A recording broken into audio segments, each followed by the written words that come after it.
Good morning, and welcome back to Daily Dharma, a letter to our children.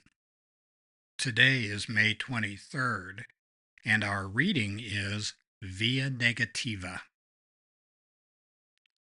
In the Christian tradition, Via Negativa is used to describe God in terms of what God is not, rather than by defining God's characteristics affirmatively.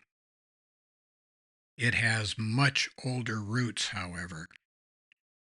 God is not hatred, nor fear, anger, resentment, self-pity, or envy. The Buddha described God, transcendent reality, in similes and metaphors because language is utterly inadequate.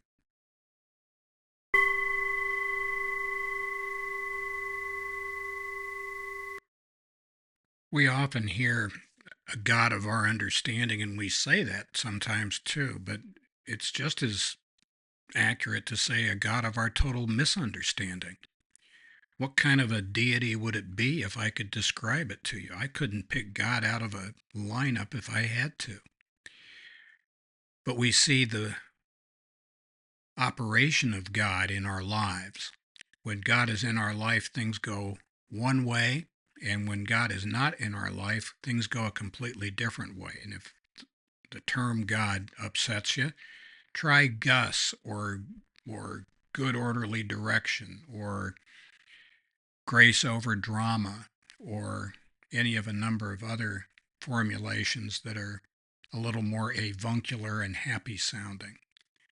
Again, we're not telling anybody what to believe. We're describing what we believe and what acts in our life. There's a real difference depending on whether or not we are humble and put God and others before ourselves, or if we live in a self-centered, will-driven existence. One of these things is not like the other. Trying to describe transcendent reality, the hint is in the adjective. It's transcendent. Like we can't describe it. You know what I mean? It's like beyond us. And there are lots of examples of this in the great literature of the world. One of our favorites is the Majjhima Nikaya 113. It's called the Saparisa Sutta, or a good person sutta. And the phrase goes like this: whatever you imagine it to be, it is always something else. And boy, is that ever true. Now, in this case, they were talking about imagining what jhana or nibbana would be, but you can apply that to just about any old thing, you know? And this is not different from other references. God, good orderly direction, or grace over drama. What hang whatever moniker you want on it. This is not different from 1 Corinthians chapter 13. We see in part. We only see in part, and then when the transcendent reality, the whole, is made apparent, then we don't need the partial description of it.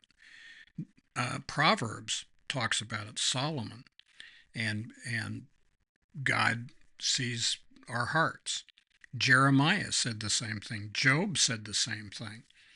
The chapter 11 of the Bhagavad Gita is all about the cosmic vision. The Arjuna wanted Krishna to reveal himself to him, and Krishna said, "Hold on, boy. Your head'll explode if we do that." So he had to give him cosmic vision, a new pair of glasses, so that he could see what transcendent reality looked like. He couldn't do it with his normal eyes. So happy trails to you until we meet again.